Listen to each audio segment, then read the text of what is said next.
name is Sarah. I am a mom of 3 living in Buffalo, New York. And this is my podcast where I talk about knitting and spinning, sometimes quilting, and maybe sometimes garment sewing. But thank you for stopping by. I have one WIP, as you can see. I am wearing it.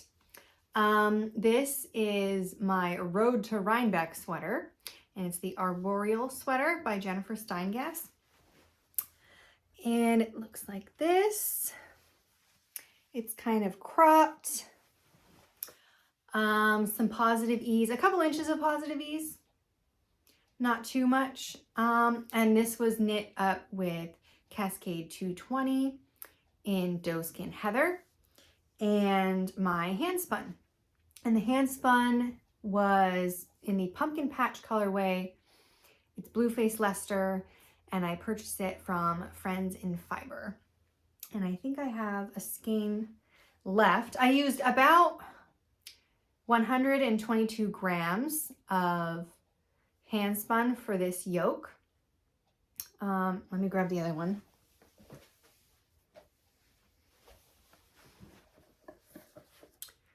Let's see. Yeah, 122 grams. I have 96 grams left. 132 yards left in this. I bought 8 ounces, so I don't know how the math adds up. Does it add up perfectly? I don't know.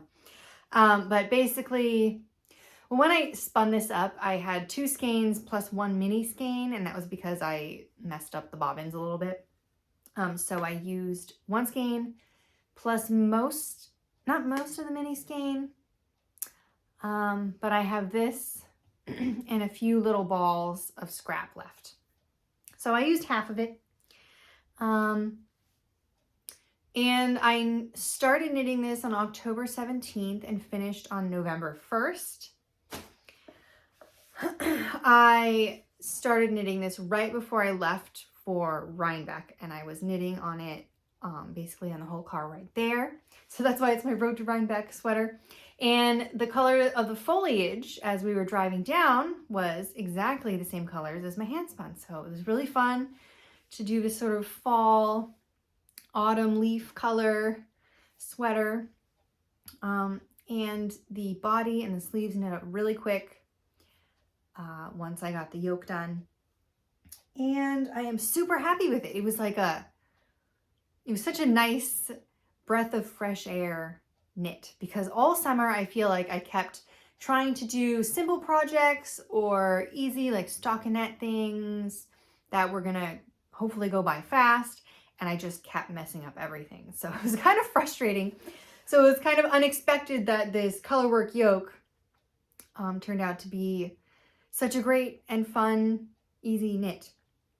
I was a little worried about the hand spun being uneven, because as you can tell with this skein, I tried to use the skein that I thought I had spun up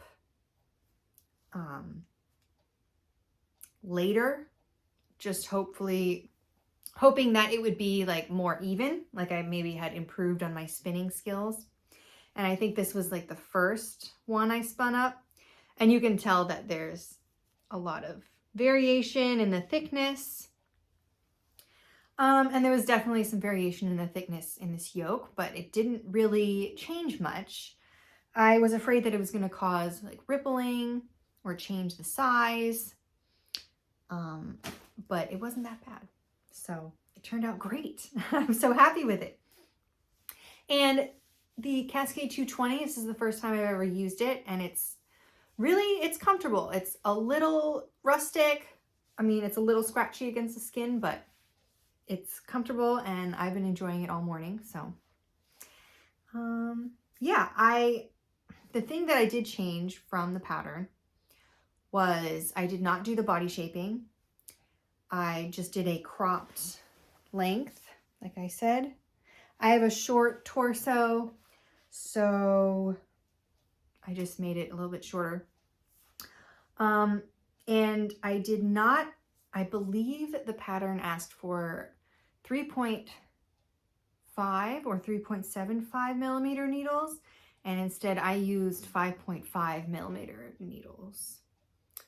And I switched to 5 millimeter after the yoke. So I did the yoke in 5.5 millimeter and then did the stockinette portion in 5 millimeter. That is how I got gauge. I had originally purchased this yarn to knit the Heritage sweater by Woodlands Knits, but I did not like how the swatch came out. And the swatch was a colorwork swatch. So that's how I realized that the gauge was it was supposed to be 20 stitches per 4 inches.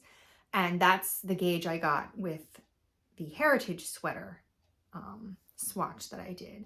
So I was like, I still don't trust it. So I did a swatch with the hand spun as well in this leaf pattern. I'll grab my swatch actually. So here's the swatch I did. And it worked out to 20 stitches per 4 inches. So I figured, all right, I guess I'm going to use the substantially larger needles to knit this with. And it turned out just fine. I swear, sometimes I'll knit a gauge swatch and it still lies to me. And I still end up with a different size than I was hoping for. So I'm just glad everything worked out. And I'm so happy with the colors. I did a fractal spin on this hand spun actually too. So that was fun. And I love how it came out. So I guess we'll just go right to whips then. I cast on the Cassiopeia cardigan. I'm using the sleeve as a swatch because it's knit bottom up. It is by Yarbo and it's a free pattern and it's really nice. Okay, it's right there. Sorry for the weird reflection. I don't know how to put photos in the video. So I'll just have to show you on my tablet. But that's the sleeve.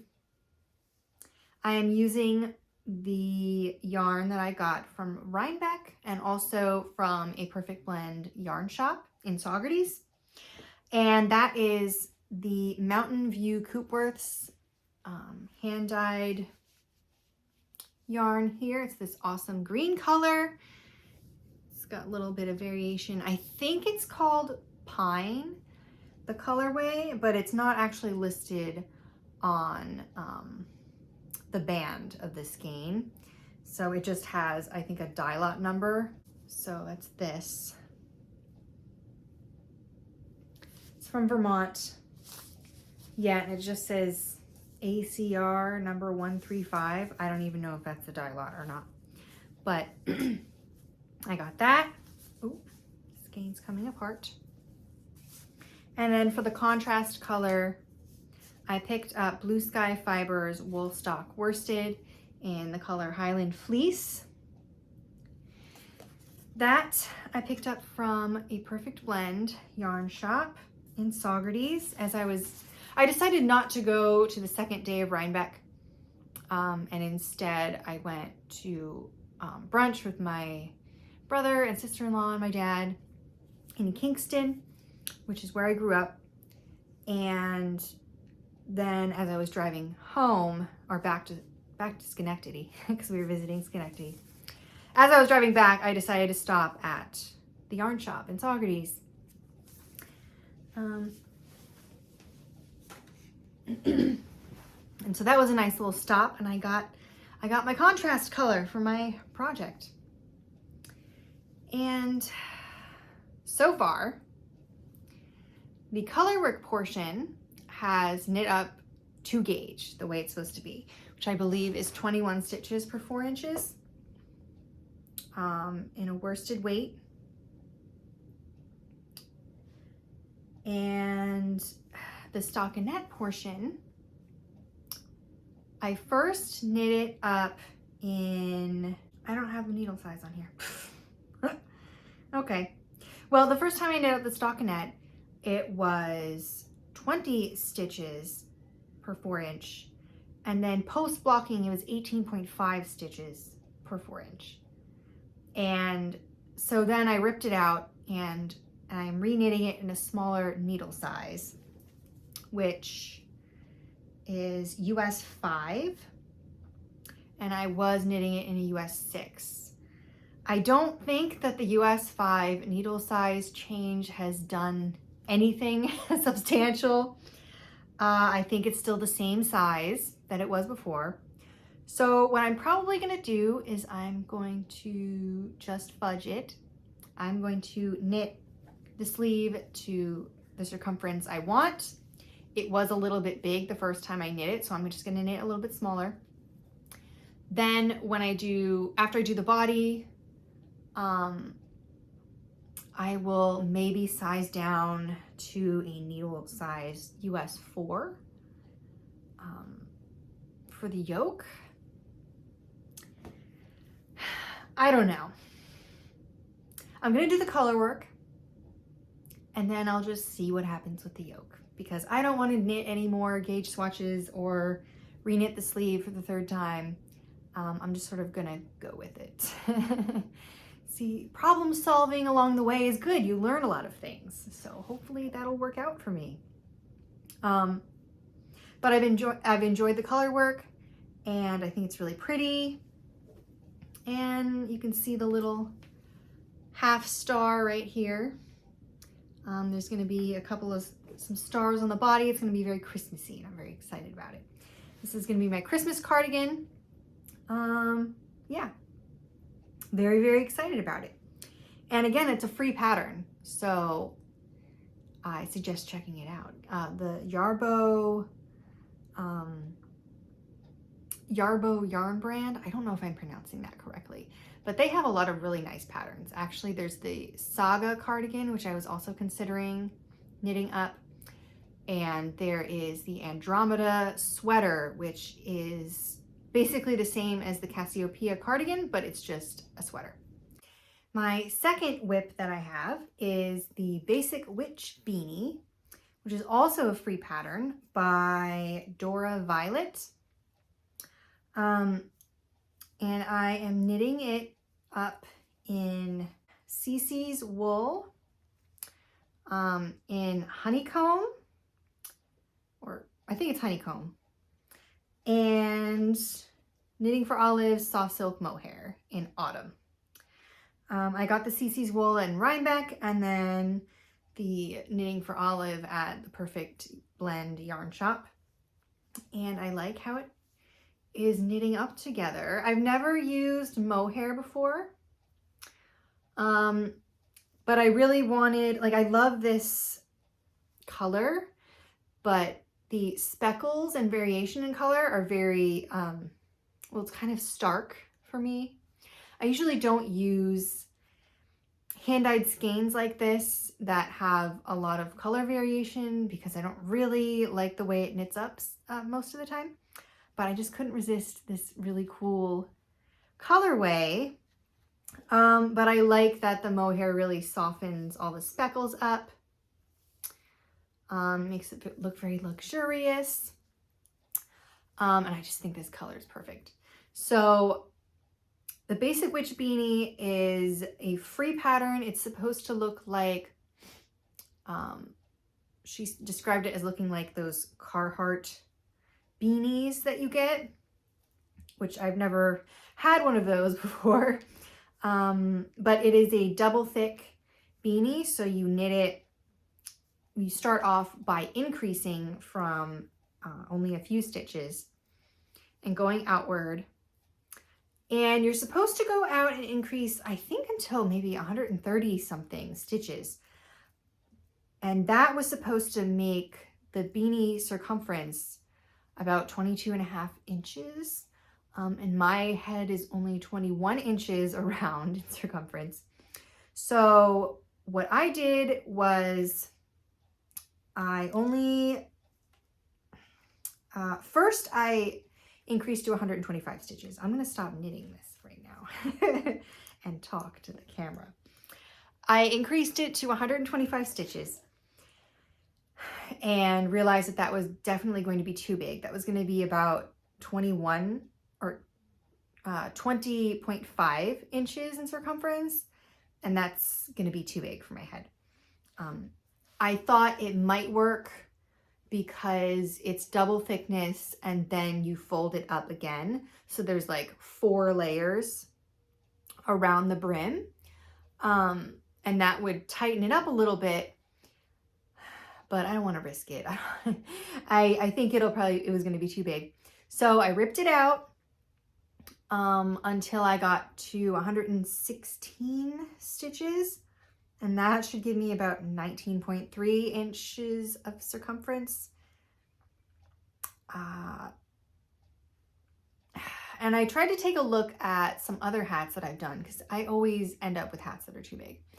But the February hat ended up kind of fitting because of the double cut, like the folded over cuff.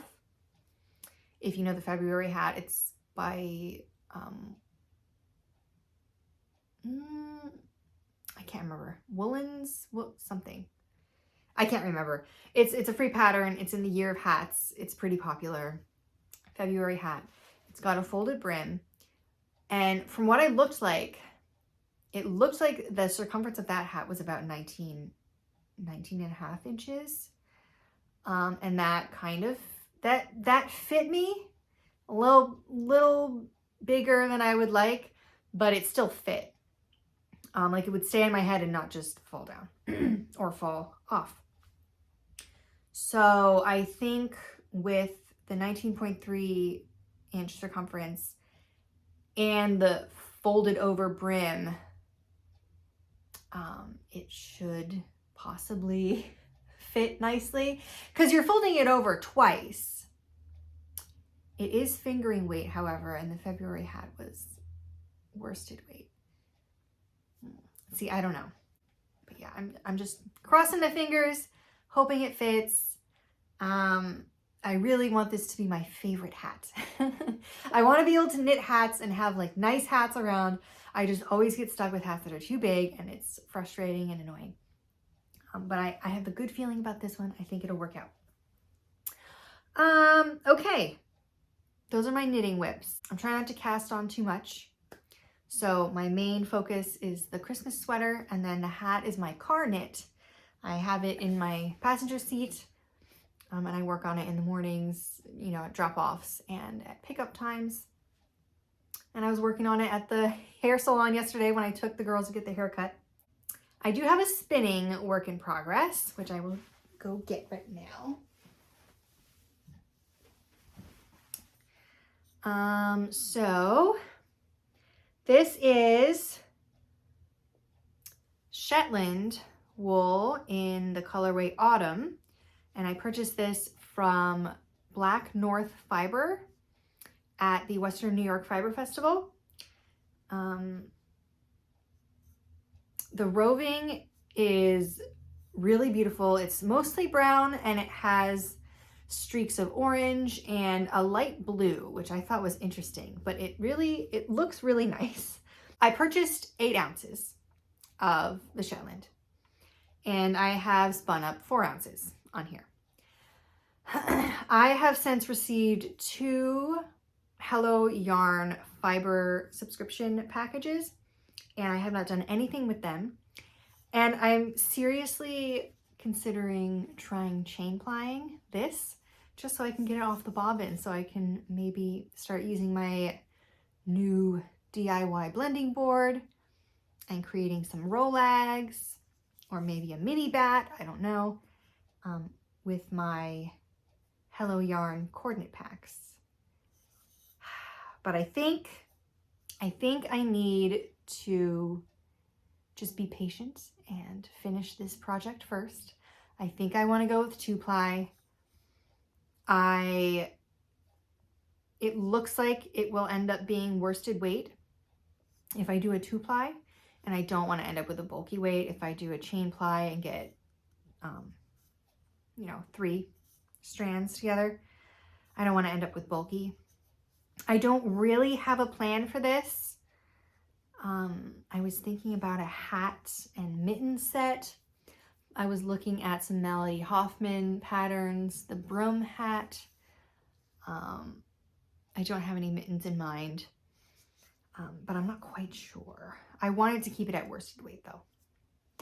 My other spinning whip is actually the raw fleece I've been working on. I forgot because I haven't been working on it in a while. The raw fleece is here, my basket.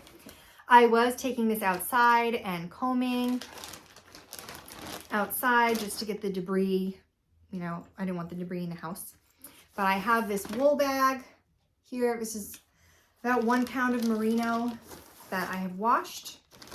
And here's my little combed nests. I purchased a newbie wool wash and comb kit. It had 1 pound of raw fleece from a merino sheep named Lily.